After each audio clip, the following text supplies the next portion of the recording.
ప్రధాని మోడీ రాక సందర్భంగా విజయవాడలోని గన్నవరం ఎయిర్పోర్టు నిఘా నీడలోకి వెళ్లింది. మోడీ రానుండడంతో ఎయిర్పోర్టు సిబ్బంది కార్గో సర్వీసులను నిలిపివేసింది. అంతేకాదు ప్రధాన గేటు వద్దకి ఫ్లైట్ టికెట్ ఉన్నవారికి అనుమతి ఇస్తున్నారు. ఎయిర్పోర్టు వచ్చే వాహనాలకు పాస్ తప్పనిసరి అంటున్నారు పోలీసులు.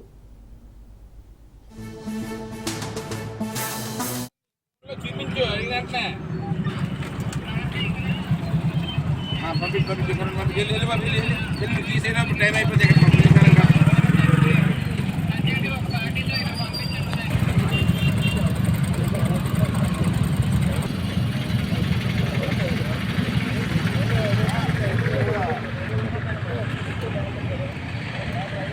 మెయిన్ రోడ్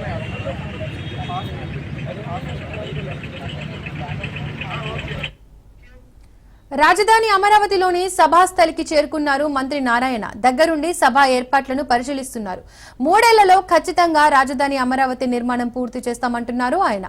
వరల్డ్ క్లాస్ సిటీని నిర్మిస్తామని చెబుతున్నారు. ప్రజల నమ్మకాన్ని నిలబెడతామన్న మంత్రి నారాయణ రైతులకు ఇచ్చిన హామీలను నెరవేరుస్తామంటున్నారు.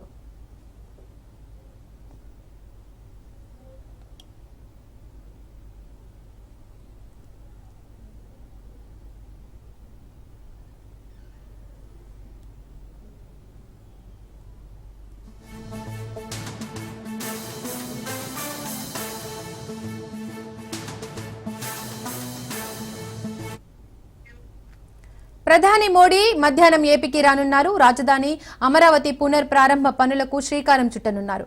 ఏకంగా 18 ప్రాజెక్టులకు శంకుస్థాపన చేయనున్నారు. ప్రధానంగా పునర్నిర్మాణ పనులను ప్రతిబింబించేలా పైలాన్ ఆవిష్కరించనున్నారు.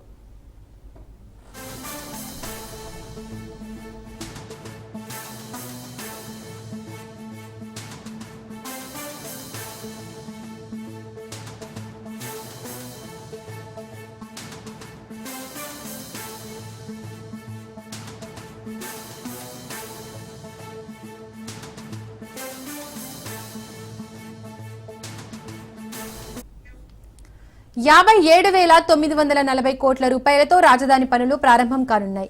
ఒక్క అమరావతితోనే 49,040 కోట్ల పనులకు మోడీ శ్రీకారం చుడతారు. అదేవిధంగా 8,000 కోట్ల విలువైన కేంద్ర ప్రాజెక్టులకు ప్రధాని శంకుస్థాపన చేస్తారు. అండ్ నాగాయలంకలో మిసైల్ టెస్ట్ రేంజ్ ను ప్రారంభించనున్నారు ప్రధాని మోడీ.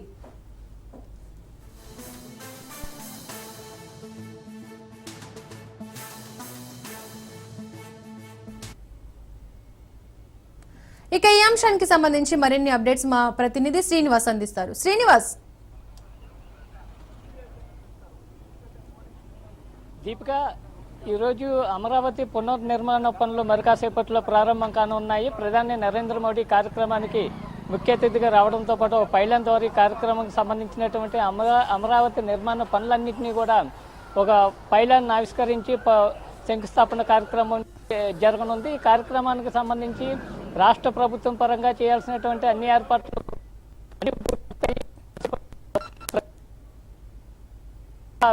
వేదిక వద్దకు రానున్నారు. అట్లాగే ఈ ప్రధాని వచ్చే మ్యాప్స్ దీనికి సంబంధించి పర్యటనకు సంబంధించినటువంటి అన్ని ఏర్పాట్లు కూడా పూర్తయ్యాయి. ఆ గన్నవరం ఎయిర్పోర్ట్ దగ్గర కూడా భారీ బందోబస్తును ఏర్పాటు చేయడం జరిగింది. అట్లాగే అమరావతి నిర్మాణ పనులతో పాటు నిర్మాణ పనులతో పాటు మిగిలిన కొన్ని అభివృద్ధి కార్యక్రమాలను కూడా ప్రధాని నరేంద్ర మోడీ వర్చువల్గా కూడా ప్రారంభించనున్నారు. అయితే ఇప్పుడు మనం రాజధాని ప్రాంతం అయినటువంటి తుళ్ళూరు ప్రాంతంలో మనం ఉన్నాము. ఇక్కడ మనం దాదాపు ఈ ఏరియాలు మనం చూసినట్లయితే ఎక్కడికక్కడ పోలీసు కూడా భారీ బందోబస్తును ఏర్పాటు చేయడం జరిగింది.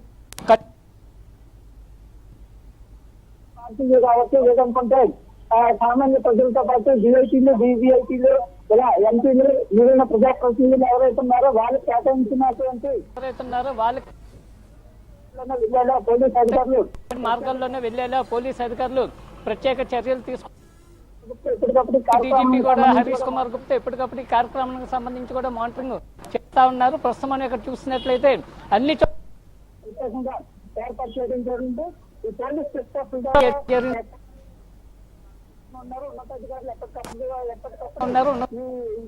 ఎక్కడెక్కడ ఉన్నాయో వాటన్నిటి దగ్గర కూడా నిరంతర పర్యవేక్షణ చేస్తా ఉన్నారు. అయితే మరికాసేపట్లో ముఖ్యమంత్రి చంద్రబాబు నాయుడు కూడా ఏపీ సచివాలయానికి రావడం జరుగుతుంది.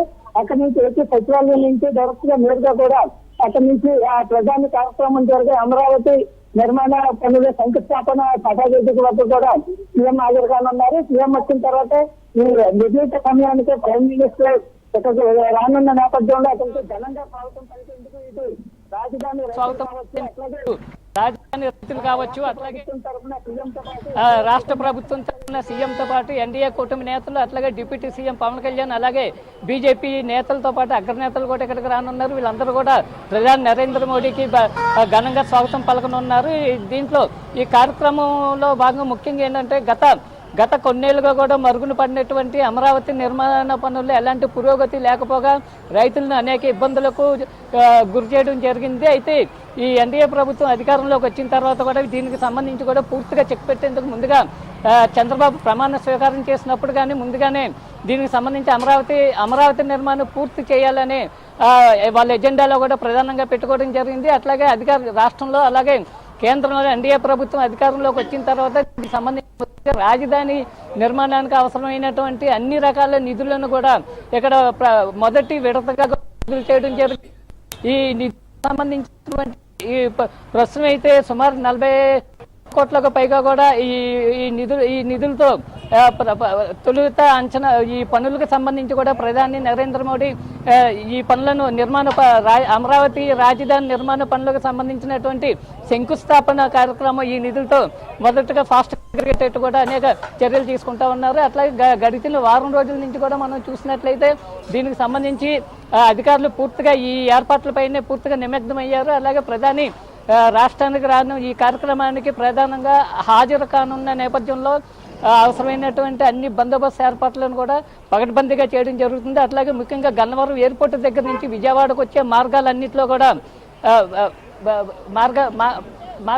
మార్గాలన్నింటిలో కూడా దీనికి సంబంధించిన పోలీసు బందోబస్తుతో పాటు ఎక్కడికక్కడ స్పెషల్ ఫోర్స్ అట్లాగే కేంద్ర బలగాలు కూడా బందోబస్తు విధులు నిర్వర్తిస్తూ ఉన్నారు. ఎక్కడ ఎలాంటి అవాంఛనీయ సంఘటనలు జరగకుండా ఉండేందుకు కూడా ప్రత్యేక చర్యలు కూడా తీసుకుంటా ఉన్నారు. అట్లాగే ఈ విజయవాడ నుంచి వచ్చేటువంటి అమరావతికి వెళ్లే మార్గాలు ఏవైతే ఉన్నాయో విజయవాడ అలాగే గుంటూరు అట్లాగే మిగిలిన రాష్ట్రాల నుంచి ఎక్కడెక్కడైతే మార్గాలు ఉన్నాయో అన్ని చోట్ల కూడా ఎన్డీఏ కూటమి నేతలు అట్లాగే అధికార పార్టీ అయినటువంటి టీడీపీ బీజేపీ జనసేనకు సంబంధించినటువంటి ప్రధానమంత్రికి స్వాగతం పలుకుతూ కూడా అనేక పెద్ద పెద్ద ఫ్లెక్సీల కటౌట్లు కూడా ఏర్పాటు చేసి కూడా స్వాగతం పలుకుతూ ఉన్నారు. అయితే రాజధాని చేరుకున్న తర్వాత కూడా రైతులు ముఖ్యంగా ప్రధానిని ప్రత్యేకంగా ఆహ్వానించేందుకు కూడా ప్రత్యేకంగా వాళ్ళు ఒక పథకాన్ని కూడా ఒక ప్రత్యేక ఈ ఆహ్వాన కమిటీని కూడా ఏర్పాటు చేయడం జరిగింది. ఆహ్వాన కమిటీలో భాగంగా వీళ్ళందరూ కూడా దీనికి సంబంధించినటువంటి కార్యక్రమం సక్సెస్ అయినంత కూడా ప్రతి ఒక్కరు కూడా ఈ రైతుల స్థాయి దగ్గర నుంచి సీఎం స్థాయి వరకు ప్రతి ఒక్కరు కూడా గత కొద్ది రోజులుగా కూడా అహర్నిశలు కూడా పనిచేస్తూ ఉన్నారు. ఇట్లా కొంతమంది తెలుగు రైతు సంబంధించినటువంటి రాజధాని రైతులు కూడా కొంతమంది ఉన్నారు. సార్ చెప్పండి, అంటే ఈ అమరావతి మళ్ళీ పునర్నిర్మాణ పనులు జరుగుతూ ఉన్నాయి, దీనిపై మీ కామెంట్.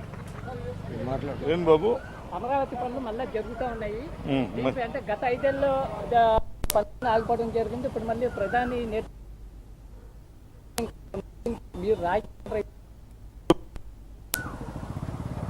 మంచి పని జరుగుతుంది కదా, అందరూ మన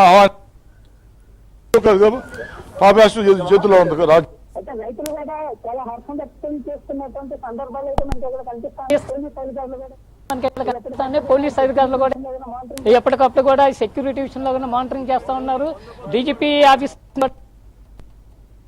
ఏర్పాటు చేసినటువంటి సీసీ కెమెరాలు ఏవైతే ఉన్నాయో వాటన్నిటిని కూడా చాలా అంటే డీజీపీ ఆఫీస్ నుంచి కూడా ద్వారా సీసీ కెమెరాల ద్వారా ఈ సెన్సిటివ్ ఏరియాస్ ఉన్నాయి వాటన్నిటి దగ్గర కూడా ప్రత్యేక ఏర్పాటు చేసినటువంటి సీసీ కెమెరాల నుంచి కూడా మానిటరింగ్ చేయడం జరుగుతూ ఉంది. ఇప్పుడు పోలీస్ అధికారులు కూడా ఇప్పుడు ఈ దాదాపుగా కింది స్థాయి అధికారుల వరకు కూడా ఎప్పటికప్పుడు వీటికి ఈ జరిగేటువంటి కార్యక్రమం సభా వేదిక దగ్గరకు వెళ్ళే మార్గాలు ఏవైతే ఉన్నాయో వాటన్నిటి దగ్గర కూడా చెక్ పోస్టులను ఏర్పాటు చేయడం, ప్రతి తర్వాత వాళ్ళకి కేటాయించినటువంటి పార్కింగ్ కావచ్చు, లేదనుకుంటే వాళ్ళకి ఇచ్చినటువంటి పాసులు కావచ్చు, వాటన్నిటిని చూసిన తర్వాతనే వాటిని ఒక స్కానర్ రూపంలో కూడా అక్కడ పూర్తి స్థాయిలో వివరాలు వచ్చిన తర్వాతనే వీళ్ళందరినీ కూడా లోపలికి అలౌ చేయడం జరుగుతూ ఉంది. అయితే సుమారు 2 గంటల్లోని కార్యక్రమం కానుంది. ఇప్పటి వరకు అయితే దాదాపుగా సభావేదిక దగ్గరికి కూడా రైతులతో పాటు స్థానిక కొంతమంది సామాన్య ప్రజలు కూడా సభావేదిక వద్దకు చేరుకోవడం జరుగుతుంది. అట్లాగే విఐపీలు, వివిఐపీలు, అట్లాగే ప్రజాప్రతినిధులకు సంబంధించినటువంటి వాహనాలు కూడా ప్రత్యేకంగా నేరుగా అంటే వాళ్ళు డైరెక్ట్గా సభావేదిక దగ్గరలోకి వెళ్లే విధంగా కూడా ప్రత్యేక చర్యలు చేపట్టడం జరిగింది. దీనిలో భాగంగానే వీళ్ళందరూ అంటే కామన్ పీపుల్ ఒకవైపు, అట్లాగే రైతులు ఇంకోవైపు, అట్లాగే విఐపీలు మరోవైపు వీళ్ళందరూ కూడా వెళ్లే విధంగా కూడా ఈ అధికారులు ప్రత్యేక ఏర్పాట్లు చేయడం జరిగింది. అయితే ఇక్కడ ఎప్పటికప్పుడు కూడా ఏర్పాట్లను పర్యవేక్షిస్తున్నటువంటి కొంతమంది ఇక్కడ పోలీస్ అధికారులు కూడా ఉన్నారు. వాళ్ళతో అంటే అడిగి తెలుసుకున్నారు సార్. బందోబస్తు పరంగా ఎలా ఉంది ఇక్కడ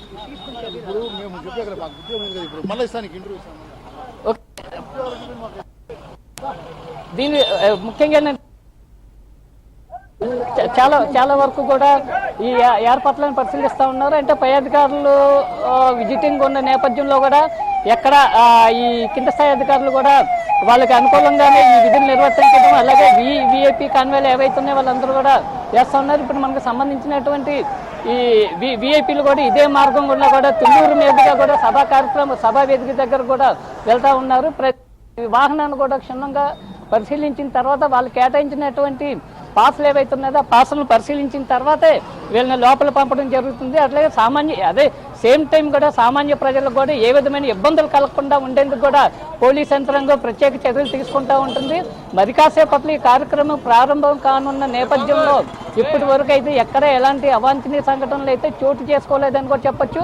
అన్ని చోట్ల కూడా గన్నవరం ఎయిర్పోర్ట్ నుంచి సభావేదిక వరకు కూడా అన్ని చోట్ల కూడా ఈ నిర్దేశించిన మార్గాలు అన్ని చోట్ల కూడా భారీ పోలీసు బందోబస్తును ఏర్పాటు చేయడం, అట్లాగే వాటిని వేగంగా ప్రభుత్వం వైపు నుంచి కూడా ప్రభుత్వ ఉన్నతాధికారుల యంత్రాంగం కూడా దీన్ని పూర్తి స్థాయిలో పర్యవేక్షిస్తూ ఉంది.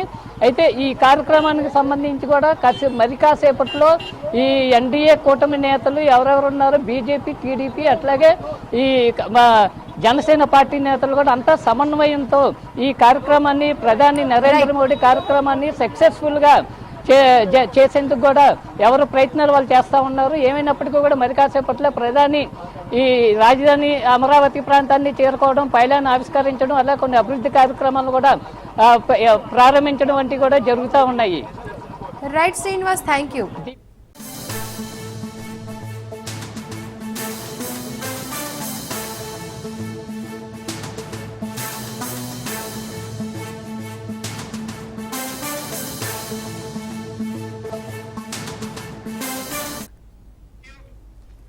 Breaking news. రోజు రోజుకు వాసవి కన్స్ట్రక్షన్ ఆగడాలు మితిమీరిపోతున్నాయి. అవును, ఇప్పుడు ఏకంగా జీహెచ్ఎంసీ అనుమతులు లేకుండా సొంతంగా రోడ్డు నిర్మాణాలను కూల్చివేస్తున్నారు. గుడిసెలో మహిళ ఉన్నా కూడా ఆమె నివాసాన్ని జేసీబీతో తొలగించారు. దీంతో గుడిసె ఒక్కసారిగా కూలింది. ఘటనలో మహిళకు తీవ్ర గాయాలు కాగా ఆసుపత్రికి తరలించారు. మరోవైపు వాసవి కన్స్ట్రక్షన్ ఆగడాలపై చర్యలు తీసుకోవాలని స్థానికులు డిమాండ్ చేస్తున్నారు. హైదరాబాద్ మియాపూర్ లో వెలుగులోకి వచ్చిన ఈ ఘటన ఇప్పుడు చర్చనీయాంశంగా మారింది.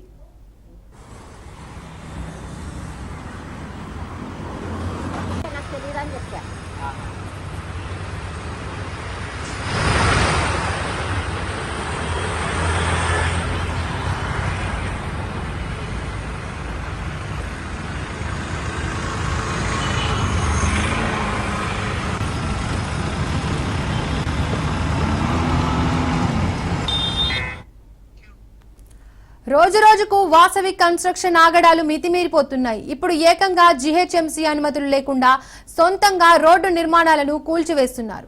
ఇక ఇదే అంశానికి సంబంధించి పూర్తి అప్డేట్స్ మా ప్రతినిధి రత్నకుమార్ అందిస్తారు. రత్నకుమార్,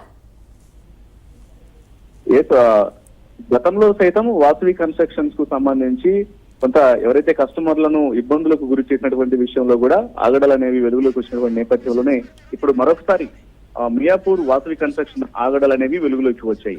జీహెచ్ఎంసీ అనుమతులు లేకుండా రోడ్డు నిర్మాణాలను కూల్చివేస్తూ ఉన్నట్లు కూడా తెలిసింది. రోడ్డుపై చిరు వ్యాపారం చేసుకున్నటువంటి మహిళ గుడిసెలో ఉన్నప్పటికీ కూడా ఆమెను కనీసం బయటికి కూడా రానివ్వకుండా లోపల ఉన్నటువంటి మహిళలను యథాతథంగానే ఉంచి ఒక్కసారిగా జేసీబీలతో ఆ గుడిసెల యొక్క తొలగింపు ప్రక్రియను చేపట్టారు. సో ఎప్పుడైతే జేసీబీలతో యొక్క నిర్మాణాలను కూల్చివేసినటువంటి ప్రక్రియను చేపట్టడం జరిగిందో వితౌట్ అసలు జీహెచ్ఎంసీ అనుమతులు లేకుండా లోపల ఉన్నటువంటి మహిళకు తీవ్ర గాయాలయ్యాయి.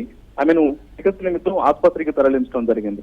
ప్రస్తుతం ఇన్సిడెంట్ కు సంబంధించి కూడా ఒకవైపున పోలీసు అధికారులు ఆరా తీస్తూ ఉన్నారు. ఇన్సిడెంట్ కు సంబంధించి ఆరోగ్య పరిస్థితిని కూడా అడిగి తెలుసుకున్నటువంటి ప్రయత్నం చేస్తున్నారు. ఏది ఏమైనప్పటికీ వాసవి కన్స్ట్రక్షన్ ఆగడాలు అనేవి వరుసగా కంటిన్యూ అవుతూనే ఉన్నాయి. దీని మీద అధికారులు ప్రధానంగా దృష్టి పెట్టాలని ఒకవైపున ప్రజలందరూ కూడా కోరుతున్నటువంటి పరిస్థితి కనిపిస్తోంది.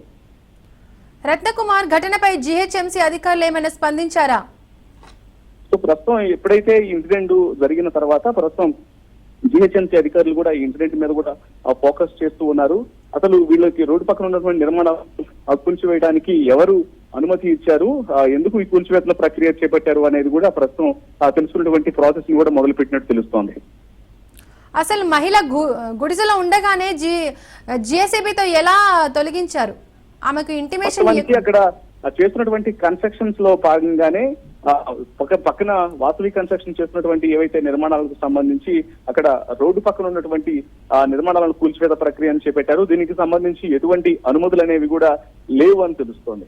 అనుమతులు లేకుండానే ఈ ప్రక్రియను చేపట్టడము, అలాగే రోడ్డు పక్కన ఉన్నటువంటి నిర్మాణాలన్నింటినీ కూడా కూల్చివేసినటువంటి సందర్భంలోనే ఒక్కసారిగా జేసీబీలను తీసుకుని వచ్చి ఇక్కడ కొంతమంది నిరుపేదలు గుడిసెలు వేసుకున్నటువంటి ఉన్న సందర్భంలో లోపల ఉన్నటువంటి వారిని కనీసం బయటికి కూడా రానియకుండా లోపలే ఉండగానే కూల్చివేత చేపట్టడంతో సరిగా మహిళకు గాయాలైనట్టు తెలుస్తోంది. ప్రస్తుతం ఆమెను ఆసుపత్రికి తరలించి చికిత్స అందిస్తున్నారు.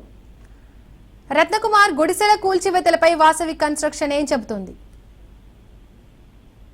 ప్రస్తుతం దీనికి సంబంధించి వాసవి కన్స్ట్రక్షన్ కు సంబంధించినటువంటి ఇటు యాజమాన్యం స్పందించాల్సినటువంటి అవసరం ఉంది. ఎందుకంటే అసలు వారికి పర్మిషన్స్ అనేవి ఎవరు ఇచ్చారు, ఎందుకు ఈ కన్స్ట్రక్షన్స్ ను ఇటు ఏదైతే పక్కన ఉన్నటువంటి నిర్మాణాలన్నింటినీ కూడా తొలగించాల్సినటువంటి పరిస్థితి ఏర్పడింది అనేది కూడా స్పందించాల్సినటువంటి అవసరం అయితే ఉంటుంది. బాధితులు పోలీసులను ఏమైనా ఆశ్రయించారా? ఒకవేళ ఆశ్రయిస్తే పోలీసులు ఏమంటున్నారు? ప్రస్తుతం కేవలం మహిళను ఆసుపత్రికి తరలించారు కాబట్టి ఆమెకు చికిత్స అందిస్తూ ఉన్నారు.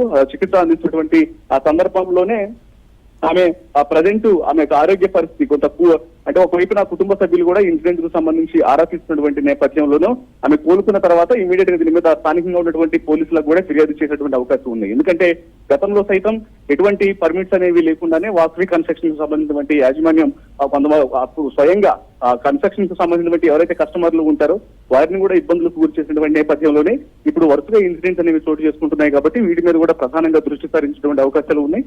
ఇక మరోవైపు బాధితురాలు కోలుకున్న తర్వాత ఆమె పోలీసులకు ఫిర్యాదు చేసే అవకాశాలు కనిపిస్తున్నాయి. రత్నకుమార్, ఘటనకు సంబంధించి బాధితులు ఏమంటున్నారు? ప్రస్తుతం ఈ ఇన్సిడెంట్ కు సంబంధించి పోలీసులు ఒకవైపున ఆరా తీస్తున్నారు, మరోవైపున జిహెచ్ఎంసీ అధికారులు సైతం ఆరా తీస్తూ ఉన్నారు. జిహెచ్ఎంసీ అధికారులు కూడా స్పందించినటువంటి అవకాశం ఉంది. అసలు నిజంగానే వీళ్ళకు పర్మిట్స్ అనేవి ఉన్నాయా, లేకుండానే ఈ యొక్క నిర్మాణాల కూల్చివేత అనేది జరుగుతుందని కూడా ఆరా తీస్తూ ఉన్నారు. ఇక బాధిత కుటుంబాలు మాత్రం ఖచ్చితంగా వాసవి కన్స్ట్రక్షన్ కు సంబంధించినటువంటి అధికారుల యొక్క పనితీరుకు సంబంధించి వారు చేసినటువంటి యొక్క ఆగడాల మీద కొంత ఆగ్రహం వ్యక్తం చేస్తున్నారు. ఇమీడియట్ గా వారి మీద చర్యలు తీసుకోవాలంటూ కూడా తెలియజేస్తున్నటువంటి పరిస్థితి ఉంది. Right Ratnakumar, thank you. కేరళలో పలు అభివృద్ధి పనులకు ప్రధాని మోడీ శంకుస్థాపనలు చేశారు. బహిరంగ సభలో ప్రసంగిస్తున్నారు. ఇప్పుడు లైవ్ చూద్దాం. 3 वर्ष पूर्व सितंबर में मुझे उनके जन्मभूमि क्षेत्र में जाने का सौभाग्य मिला था. मुझे खुशी है कि मेरे संसदीय क्षेत्र काशी में विश्वनाथ धाम परिसर में आदि शंकराचार्य जी की भव्य प्रतिमा स्थापित की गई है. मुझे उत्तराखंड के केदारनाथ धाम में आदि शंकराचार्य जी की दिव्य प्रतिमा के अनावरण का भी सौभाग्य मिला है. और आज ही देवभूमि उत्तराखंड में केदारनाथ मंदिर के पट खुले हैं. केरला से निकलकर देश के अलग अलग कोनों में मठों की स्थापना करके आदि शंकराचार्य जी ने राष्ट्र की चेतना को जागृत किया. इस पुनीत अवसर पर मैं उन्हें श्रद्धापूर्वक नमन करता हूं. സുഹൃത്തുക്കളെ, ഇന്ന് ഭഗവാൻ ആദി ശങ്കരാചാര്യ ജയന്തിയാണ്.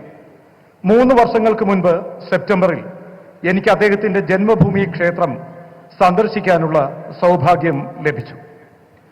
എന്റെ മണ്ഡലമായ കാശിയിൽ വിശ്വനാഥ് ധാമിൽ അതിന്റെ പരിസരത്ത് ആദി ശങ്കരാചാര്യരുടെ ഭവ്യമായ പ്രതിമ സ്ഥാപിച്ചിട്ടുണ്ട്. എനിക്ക് ഉത്തരാഖണ്ഡിലെ കേദാർനാഥ് ധാമിലും ആദി ശങ്കരാചാര്യരുടെ ദിവ്യ പ്രതിമ അനാവരണം ചെയ്യുന്നതിനുള്ള സൗഭാഗ്യം ലഭിച്ചിട്ടുണ്ട്. ഇന്നാണ് ദേവഭൂമിയായ ഉത്തരാഖണ്ഡിൽ കേദാർനാഥ മന്ദിർ തുറക്കുന്നത്. കേരളത്തിൽ നിന്ന് പുറപ്പെട്ട രാജ്യത്തിന്റെ വിവിധ മഠങ്ങൾ സ്ഥാപിച്ചുകൊണ്ട് വിവിധ ഭാഗങ്ങളിൽ ആദി ശങ്കരാചാര്യർ രാഷ്ട്ര ചൈതന്യം ഉണർത്താൻ ശ്രമിച്ചു. ഈ പവിത്രമായ അവസരത്തിൽ ഞാൻ അദ്ദേഹത്തിന് മുന്നിൽ ശിരസ് നമിക്കുന്നു. साथियों, यहां एक और अपनी संभावनाओं के साथ उपस्थित ये विशाल समुद्र है और दूसरी ओर प्रकृति का अद्भुत सौंदर्य है और इन सब के बीच हम न्यू एज నిజామాబాద్ జిల్లాలో ఎండలు మండిపోతున్నాయి. భానుడు భగభగ మండుతుండటంతో ప్రజలు తీవ్ర ఇబ్బందులు పడుతున్నారు. జిల్లాలో అత్యధిక ఉష్ణోగ్రత 44 డిగ్రీల కంటే ఎక్కువగా నమోదవుతుంది. రోడ్లు నిర్మానుష్యంగా మారి కర్ఫ్యూను తలపిస్తున్నాయి. ఈ వేసవిలో రికార్డు స్థాయి ఉష్ణోగ్రతలు నమోదవుతున్నాయని వాతావరణ శాఖ అధికారులు చెబుతున్నారు. ఇప్పుడే ఇలా ఉంటే మే నెలలో ఎలా ఉంటుందోనని స్థానికులు ఆందోళనకు గురవుతున్నారు.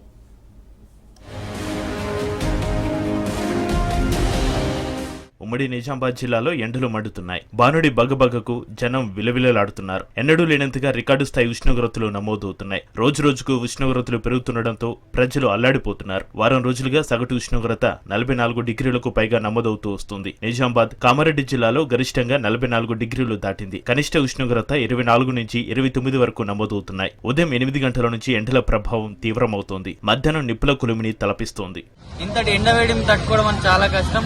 అంబ్రెల్లాలు వాడటం కానీ, మొత్తం ఫేస్ అంతా మాస్క్ వేసుకొని వెళ్ళడం కానీ, మాక్సిమం 12 to 4 వరకు బయటకు వెళ్ళిపోవడం ఎంతో జాగ్రత్త. అట్లాంటివి పాటిస్తూ మనం జాగ్రత్తలు తీసుకొని ఉండాలని చెప్పేసి ప్రభుత్వం కూడా ఎక్కడెక్కడ ఫస్ట్ ఎయిడ్ సెంటర్లు పెట్టేసి మనకేందనంటే ఈ ఎండవేడిని తట్టుకోవడానికి అక్కడక్కడ శీతల కేంద్రాలు అవన్నీ పెట్టాలని చెప్పేసి కోరుకుంటూ, ఈ వేడిని తట్టుకోవాలంటే చాలా కష్టం. తగిన జాగ్రత్తలు పాటించాలి. ఎండలకు భయపడి అత్యవసర సమయాల్లో తప్ప జనాలు బయటికి రావడం లేదు. దీంతో రోడ్లన్నీ నిర్మానుష్యంగా కనిపిస్తున్నాయి. ఎండల ప్రభావంతో చిరు వ్యాపారులు, కూలీలు తీవ్ర ఇబ్బందులు పడుతున్నారు. ఇప్పుడే ఇలా ఉంటే మే నెలలో ఎండలు ఎలా ఉంటాయోనని ప్రజలు భయపడుతున్నారు. కామారెడ్డి జిల్లాలోనే అత్యధికంగా జుక్కల్ నియోజకవర్గంలో ఎండలు ఎక్కువగా ఉన్నాయి. కామారెడ్డి జిల్లా జుక్కల్లో 44.2, మద్నూరులో 43.8, బిచ్కుందలో 43.8 డిగ్రీల ఉష్ణోగ్రతలు నమోదవుతున్నాయి. ఒక్క నసరుల్లాబాద్ మండలంలోనే 43.8 డిగ్రీల ఉష్ణోగ్రత నమోదైంది. సాధారణ ఉష్ణోగ్రత 27 డిగ్రీలు ఉండగా 43.8 ఉష్ణోగ్రత నమోదు కావడం ప్రజలను ఆందోళనకు గురిచేస్తోంది. చలి కేంద్రాలు ఏర్పాటు చేయాలి. అట్లీస్ట్ మంచినీళ్ళైనా సమయానికి అందితే ఎండలో తిరిగే వాళ్ళకి సేవ కాబట్టి చలి కేంద్రాలు ఏర్పాటు చేయాలి. గ్రామ స్థాయిలో, మండల స్థాయిలో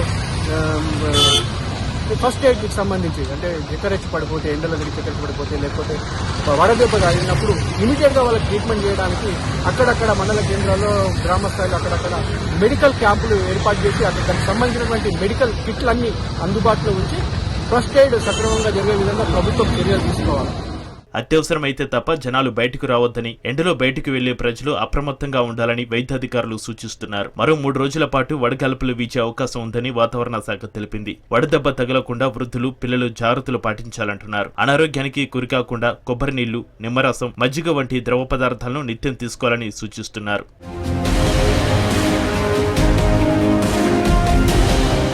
ఇక ఎండల తీవ్రత పెరుగుతుండటంతో విద్యుత్ వినియోగం కూడా అంతకంతకు పెరుగుతుంది. వ్యవసాయ అవసరాలకు నీటి వినియోగం తగ్గుముఖం పడుతున్నప్పటికీ అక్కడక్కడ చివరి తడి కోసం రైతులు ప్రయత్నాలు చేస్తున్నారు. గృహ అవసరాలకు వినియోగం క్రమంగా పెరుగుతున్నదని అధికారులు చెబుతున్నారు.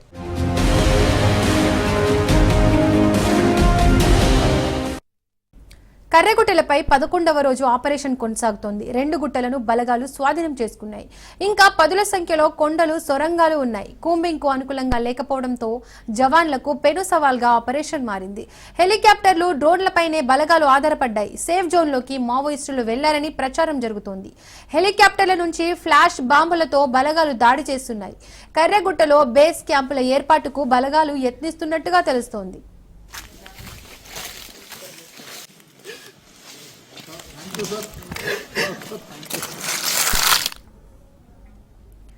కర్రెగుట్టలపై 11వ రోజు ఆపరేషన్ కొనసాగుతోంది. 2 గుట్టలను బలగాలు స్వాధీనం చేసుకున్నాయి. ఇంకా పదుల సంఖ్యలో కొండలు, సొరంగాలు ఉన్నాయి. కూంబింగ్ కు అనుకూలంగా లేకపోవడంతో జవాన్లకు పెను సవాల్గా ఆపరేషన్ మారింది. హెలికాప్టర్లు, డ్రోన్లపైనే బలగాలు ఆధారపడ్డాయి.